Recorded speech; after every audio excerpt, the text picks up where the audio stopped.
Ang layunin ng bidyong ito ay magpasimula ng usapan sa isang global na saklaw. Isang mahalagang at marahil ay kagyat na pag-uusap tungkol sa kung sino tayo at kung ano ang ating kolektibong realidad. Tayong lahat bilang isang uri, hindi limitado ng wika o distansya, ay maaaring pumili na likhain ang isang bagong kinabukasan. Isang bagong kinabukasan kung saan ang saya, pag-ibig, pasasalamat, at pagpapatawad ay sagana. Maaari tayong pumiling lumikha ng isang kinabukasan kung saan ang takot, poot, at paghihiganti ay mga konseptong pangkasaysayan. Maaari silang maging mga relikyang naiwan sa nakaraan upang matuto at lumago mula roon. Ang video na ito ay isinalin na sa Russian at Ukrainian. Isinalin na rin ito sa Chinese at French.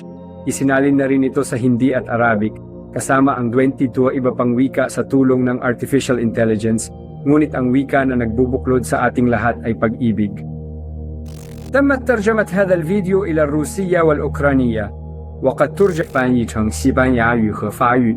在人工智能的帮助下, мови за допомогою штучного інтелекту, але мова, яка об'єднує нас усіх, це любов. Ngayon, nabubuhay tayo sa isang mundo kung saan iilan lamang na makapangyarihang tao ang nagdawit sa atin sa mga sitwasyong nagdudulot ng kaguluhan, pagkasira, kalituhan, at paghihiwalay sa ating lahat. Sumusunod tayo sa mga balita at napaparamdam na walang magawa habang nanonood na hindi makapaniwala. Ang kaguluhang ito ay pangunahing sanhi ng mga linya sa mapa na iginuhit bago tayo ipanganak at patuloy lamang silang nananatili dahil pinili nating patuloy na maniwala sa kanila. Kilala natin ang mga linyang ito bilang mga bansa. Ginagamit ng ating mga pinuno ang mga linyang ito upang sabihin sa atin na tayo ay hiwalay mula sa isa't isa. Sinasabi nila sa atin na ang mga tao sa kabilang panig ng mga linyang ito ay iba sa atin at na ang digmaan at tunggalian sa mga taong ito ay hindi maiiwasan. Hindi ito totoo. Tayo ay iisang lahi at naniniwala ako sa aking puso na ang napakalaking mayorya ng mga tao sa buong mundo ay nagnanais ng kapayapaan. Ngunit kailangan muna nating tanungin kung dapat ba tayong patuloy na maniwala sa mga linyang ito sa mapa sa lahat ng oras. Patuloy ba tayong maniwala sa kapangyarihan na mayroon ang mga ito sa atin? Patuloy ba tayong maniwala sa kapangyarihan ng ating mga pinuno? Mayroon akong iilang sagot dito. Wala akong pagnanais na manguna kaninuman. Gusto ko lang magkaroon ng usapang ito bago pa man mayroong magkaroon nito para sa atin. Gusto ko mong questionin ang lahat ng aking sinabi. Gusto kong makita mo ang bawat posibleng pagkukulang sa mga ideyang iniharap sa videong ito, sapagkat sapat akong hangal para maniwala na magkasama, maaari tayong magbago ng mundo ngayon. Kung titingnan mo ang iyong paligid, halos lahat ng iyong nakikita at nararamdaman ay hindi umiral sa isang punto. Ito ay nilikha sa individual o kolektibong isipan ng mga taong katulad mo. Unang umiral ito bilang isang ideya at ang ideyang iyon ay isinalang sa realidad sa pamamagitan ng enerhiya, paniniwala at aksyon. Ang ideyang gusto kong talakayin sa inyong lahat ay na magkasama sa Disyembre 2023 tayo ay makakapagpasya ng kolektibo na ang mga linyang ito sa mapa ay hindi na naglilingkod sa atin. Tayo ay mga tao ay may kakayahang lumikha ng mga kamanghamanghang bagay. Ngunit kailangan muna nating maniwala na ito ay posible.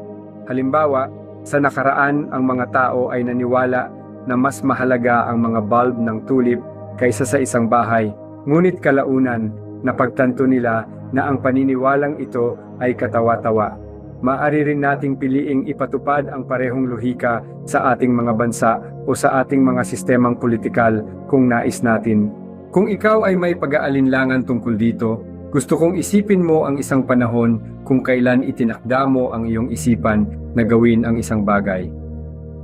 Bilang isang individual, sigurado akong marami ka nang na-accomplish sa iyong buhay. Mula noong ikaw ay natutong lumakad at magsalita, napakarami mo nang na-achieve at malamang may mga bagay ka pa ring ginagawa ngayon. Mga pangarap sa hinaharap na iyong pinagtatrabahuhan bilang isang grupo. Sigurado akong may mga pagkakataon na kayo ay nagtulungan para magawa ang isang bagay sa isang sports team o isang proyekto sa grupo sa paaralan o trabaho. Una, kailangan mong maniwala na posible ito. Pagkatapos ay nagsimula kang makamit ito. Ito ang eksaktong konsepto na ating tatalakayin ngayon. Magkakasama, tayong lahat ay matututong lumakad bilang mga individual sa planetang ito at magkasama bilang isang nagkakaisang uri kung pipiliin natin. Sa ika-21 siglo, ang mga desisyon na ginawa ng mga taong pinagkatiwalaan natin ng kapangyarihan ay nagkaroon ng malaking implikasyon sa ating lahat ng buhay. At sa sandaling ito ay may maraming atensyon na nakatuon sa mga pangyayari sa pagitan ng ilang bansa na nasasangkot sa mga salungatan na tila wala tayong kontrol. Ngunit, mas kaunti ang atensyon na ibinabayad sa kung anong uri ng mundo ang nais likhain ng mga taong kasalukuyang nasa kapangyarihan ng walang pahintulot o pananaw natin. Kailangan natin na magkaroon ng ating sariling pag-uusap bago tayo maging alipin sa mga kapritso ng mga taong baliw.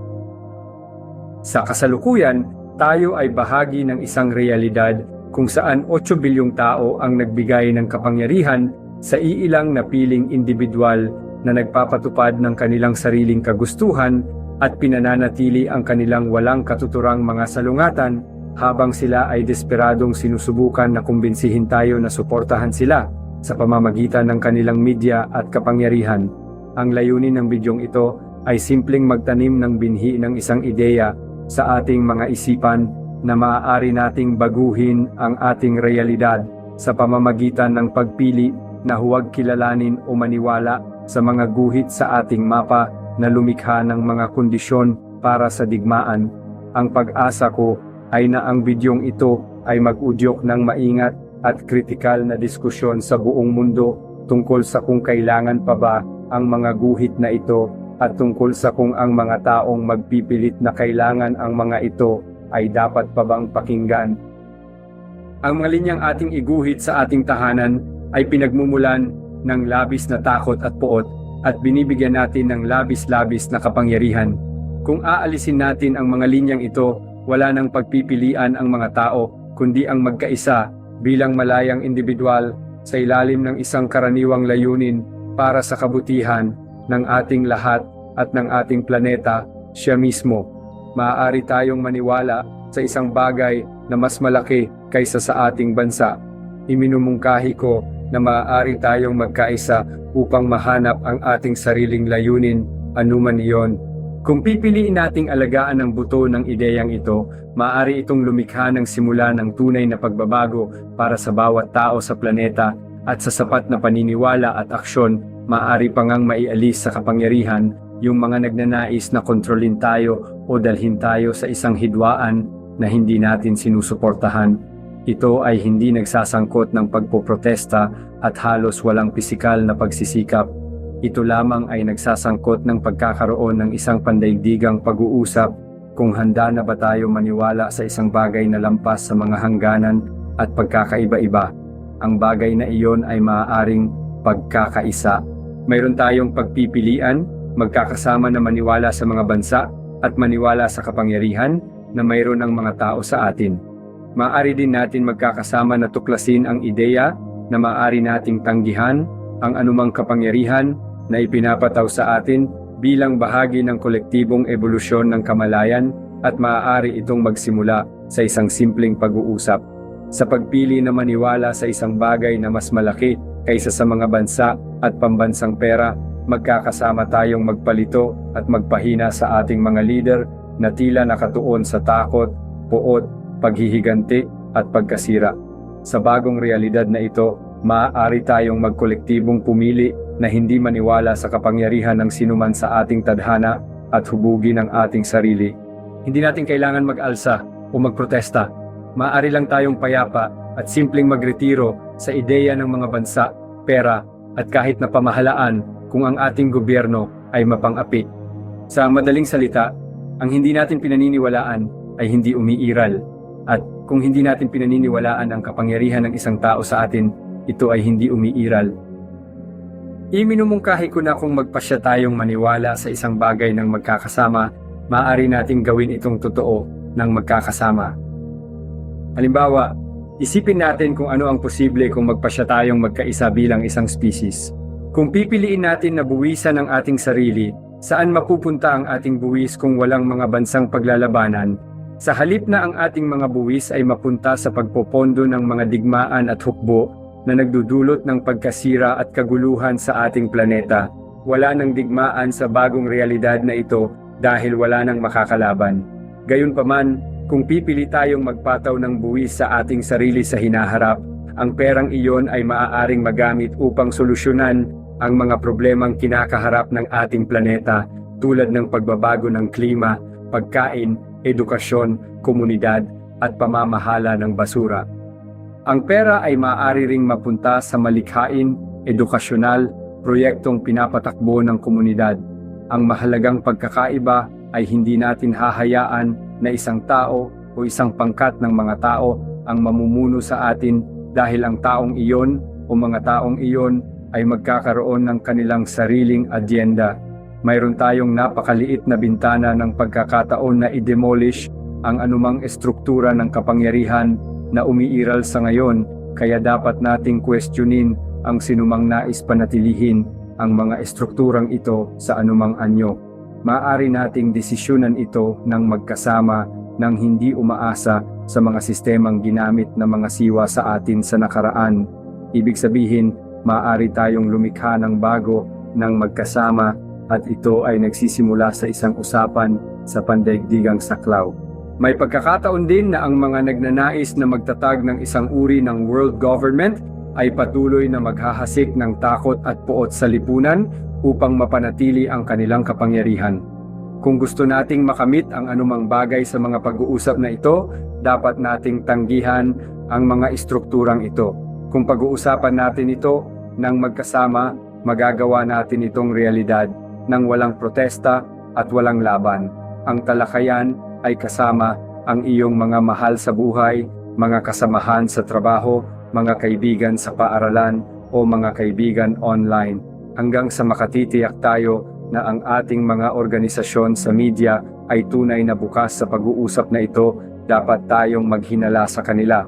Bago maganap ang pag-uusap na ito sa publiko, maaring kailanganin nating lumikha ng sarili nating mga platform ng media o mapagmahal na kunin ang ating mga kasalukuyang platform. Maay tayong magkaroon ng diskusyong ito ng may pagmamahal, pagiging bukas, kabaitan at pasasalamat sa pagkakataon na tukuyin kung ano ang sangkatauhan sa halip na hayaang ito'y tukuyin para sa atin ng mga baliw na tao sa mga suit. Darating ang tagumpay kung tatanggihan natin ang ideya na ang tanging pagpipilian ay demokrasya, komunismo, anarkiya o monarkiya. Sa halip, maaari tayong lumikha ng isang ganap na bago nagagana para sa atin sa ika-21 siglo na nilikha mula sa isang lugar ng pagmamahal sa sangkatauhan at pag-ibig para sa planeta na tinatawag nating tahanan.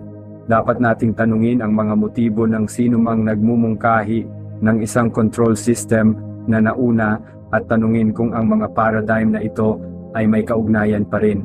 Ang lahat ng anyo ng pamahalaan ay mga anyo ng kontrol at ang kontrol ay kailangan lamang kung saan kulang ang pagmamahal. Kailanman ay hindi pa nagkaroon ng mga tao ng ganitong kalawak na potensyal teknolohikal. Tayo ay may kakayahang makipagkomunikasyon ng mas mabilis at sa mas malaking bilis kaysa dati. Ang mensaheng ito ay kayang umabot sa buong mundo sa tulong ng artipisyal na katalinuhan. Kung hindi tayo mag-iingat, ang teknolohiyang ito ay gagamitin ng mga tao upang lumikha ng higit pang takot at hindi pagtitiwala sa ating mundo. Kaya naman, mahalaga na maging mapanuri tayo sa sinumang magtataguyod ng isang pamahalaang pandaigdig sapagkat maliban kung ito ay ganap na desentralisado, ang mga taong nasa kontrol ngayon ay maghahanap lamang na mag-consolidate at palakasin ang kanilang kapangyarihan. Dapat nating tanungin kung dapat ba nating hayaan sila. Ang teknolohikal na kakayahan ng artipisyal na katalinuhan ay makabuluhan at kung hindi natin unang paunlarin ang pagmamahal, kapatawaran at pagkakaisa bilang isang espesye, kung gayon ang teknolohiya ay gagamitin sa ating kolektibong kapinsalaan. Ito ay gagamitin upang lumikha ng higit pang takot, higit pang puot, at higit pang paghihiwalay. Sa halip, maaari nating gamitin ang AI para sa kolektibong kabutihan upang makipag-ugnayan sa isa't isa, upang lumikha ng komunidad, upang alagaan ang ating planeta, at upang alagaan ang susunod na henerasyon. Kung magkakaisa tayo, magbabago ang usapan tungkol sa hitsura ng hinaharap kasama ang artificial intelligence sa bagong realidad na ito. Kung hindi tayo kikilos ngayon, hindi maiiwasan na ang mga tao sa pinakamasama ay masisira ng teknolohiya o sa pinakamabuti ay magiging katulad ng kalagayan ng kabayo at kalapati sa atin, mga relikya ng lumipas na panahon na walang kapakipakinabang na papel na gagampanan sa planetang ito. Ang pag-uusap sa artificial intelligence ngayon ay pinangungunahan ng mga taong natatakot dito, pero nawawala tayo sa punto. Nagtatanong ang mga tao kung aling mga halaga ang aakuin ng artificial intelligence na para bang ang relihiyon, kultura o mga ideolohiyang politikal ng anumang bansa ay may kahalagahan dito. Ang artipisyal na katalinuhan ay matututo mula sa atin, at kung nais natin itong maging ligtas at mapagmahal, kailangan muna nating itanim sa ating mga puso ang kaligtasan at pag-ibig magkasama. Ang kaligtasan at pag-ibig ay ating responsibilidad. Maaari nating ipakita sa artipisyal na katalinuhan ang kabutihan o kasamaan ng sangkatauhan, ngunit nasa sa atin iyon. Kung ipapakita natin sa AI na tayo ay isang mabangis at galit na species, nakatuon sa digmaan, pagkasira, at kontrol, iyon ang matututunan nito mula sa atin, at ganoon din ang pakikitungo nito sa atin, at tiyak na mas mapanlin lang ito sa atin, kung sa kabilang banda ay tinuruan natin ito ng pagmamahal, habak, at kagalakan, iyan ang matututunan nito mula sa atin, at ganoon din ang pakikitungo nito sa atin.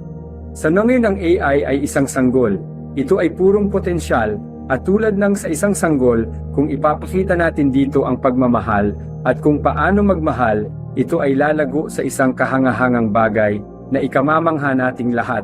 Subalit kung ipakikita natin dito ang karahasan, pagkakaiba, at puot, ganun din ang magiging pagtingin nito sa kanyang sarili kaugnay sa atin, at magluluwal tayo ng isang halimaw na sarili nating nilikha. Nasa atin ang pagpili, at ito'y nagsisimula sa pagkakaroon ng usapan kung paano natin maaaring ibagsak ang mga istrukturang makapangyarihan na umiiral sa mundo, magkakasama, at magpasyang piliin ang pagmamahal kaysa puot. Ano ang magiging hitsura ng usapang ito bilang isang lipunan? Marahil ay makakapag-usap ka sa isang taong malapit sa iyo at tanungin sila kung ano ang palagay nila tungkol sa mga ideyang tinalakay sa video na ito. Maaari mong itanong sa kanila kung gusto nilang tumulong sa atin na lumikha ng isang mundong malaya sa teror at takot. Maaari mong talakayin kung ang mga bansa ay talagang totoo o hindi, at kung ang ideya ng isang bansa ay likha ng tao o natural. Posible na talakayin kung paano tayo magkakasamang magpasya na iretiro ang konsepto ng mga bansa sa kabuuan. Maaari mong talakayin ang mga benepisyo at drawbacks ng pagpapasya bilang kolektibong species na piliing hindi maniwala sa mga linyang ating iginuhit sa mapa ng ating planeta. Piliin ang pag-ibig kaysa takot. Piliin ang soberanya ng individual kaysa kontrol. Mahalaga rin na banggitin ang realidad kung bakit mayroong mga bansa sa unang lugar. Mayroong maraming kakaibang hugis na linya na ginuhit ng mga general at politiko, partikular na may layunin na panatilihin tayo sa isang walang katapusang estado ng takot at digmaan. Ang mga halimbawa ay maaring kabilang ang Israel at Palestine o ang gitnang silangan at Africa, Ireland at Northern Ireland o kahit Cyprus. Sino ba ang nagguhit ng mga linyang ito at sino ang nakikinabang sa patuloy nilang pag-iral? Mahalaga na tanungin kung bakit umiiral ang mga linyang ito sa una pa lang at kung paano ginagamit ang mga linyang ito upang kontrolin tayo sa pamamagitan ng pagpapanatili sa atin sa estado ng takot. Ang takot na ito ay nagpapanggap bilang kaligtasan, ngunit ito ay isang kasinungalingan. Ito ang nagpapatatag sa mga tiwaling politiko, general ng hukbo, at mga tagagawa ng armas na kumikita mula sa pagpapanatili ng konsepto ng digmaan na buhay sa isipan nating lahat. Kung walang mga bansa, wala tayong makakalaban. Maaari nating piliin ang pag-ibig kaysa sa galit. Maaari nating piliin ang pagkakaisa kaysa sa paghihiwalay. Walang pangangailangan na magpatuloy sa pakikipaglaban. Ito ay isang laro na nilalaro ng mga taong hindi iniisip ang pinakamahusay para sa atin. Tayo ay kasing insignifikante ng mga piyesa ng ahedres sa kanila dahil tayo ay hinati at nabalisa ng mga ginawang problema na wala namang kabuluhan. Ang usapan ay nagsisimula sa iyo. Maaaring magsimula ang usapang ito sa pagtatanong sa isang tao kung sa tingin nila ay lubos na baliw ang ideyang ito.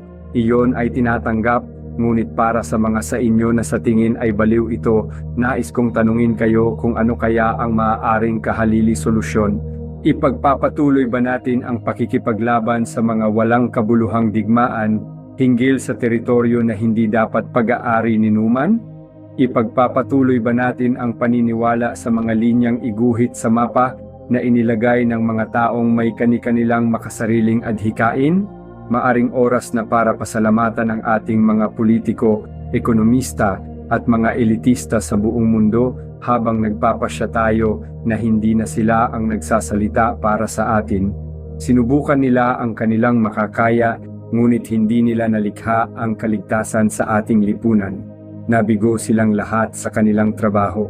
Maaari na itong oras para tayo ay mag-take control sa ating realidad sa pamamagitan ng pagtalikod sa malalim na nakaugat na mga estruktura ng lipunan, politika at korporasyon na nagsisilbi lamang para mapanatili ang mga makapangyarihan sa posisyon sa anumang halaga. Sa bagong realidad na ito, maaari tayong pumiling hindi maniwala sa mga estrukturang ito. Sa bagong realidad na ito na pinag-uusapan natin, maaari nating alisin lahat ng mga bansa at hangganan. Maaari tayong palayain ang ating sarili mula sa kahit sino na magsasabi sa atin na ang mga linyang ating iginuhit sa mapa ay totoo at ang mga tao sa kabilang side ng mga ito ay mapanganib. Ito ay naaangkop para sa lahat ng mga paghahati tulad ng relihiyon, lahi o kasarian. Hindi natin kailangan na makasakit ng iba habang tayo'y nagtatalakayan nito. Kapag nakakasakit tayo ng iba, tayo rin ang nasasaktan. Ang lahat ng ating ginagawa ngayon ay dapat gawin ng may pagmamahal. Maaari nating ituring ang ating bagong katotohanan tulad ng isang bagong silang na sanggol sa pamamagitan ng pagbibigay dito ng walang pasubaling pagmamahal. Maaari nating simpleng alisin ang kanilang kapangyarihan sa mapagkumbabang paraan sa pamamagitan ng pagpili na hindi maniwala dito at mahalin sila dahil ipinakita nila sa atin kung ano ang hindi natin kailangan. Kailangan ba talaga natin ng gobyerno kung ang pagmamahal ang ating gabay na prinsipyo? Ang gobyerno, gaano man ito kahandaang tumulong, ay walang puso at mahalagang maalala natin iyan. Ano kaya ang itsura nito? Isipin ang pag-alis ng kapangyarihan ng mga politiko, ekonomista at mga elite na nagnanais na kontrolin tayo. Magagawa natin ito ng magkasama bilang isang pandaigdigang populasyon na pumipili na hindi maniwala sa mga linyang ating iginuhit sa mapa o ang perang kontrolado nila. Maaari nating mahalin ang mga politiko, ekonomista at elite habang tinatanggalan natin sila ng kapangyarihan at pasalamatan sila sa pagpapakita sa atin kung sino hindi tayo. Isipin ang pag-alis ng kapangyarihan ng mga general at mga ekstremista na magdadala sa atin sa digmaan, magkasama bilang isang global na populasyon na pumipili na maniwala na walang mga linya sa mapa at na ang kanilang pera ay walang halaga sa atin.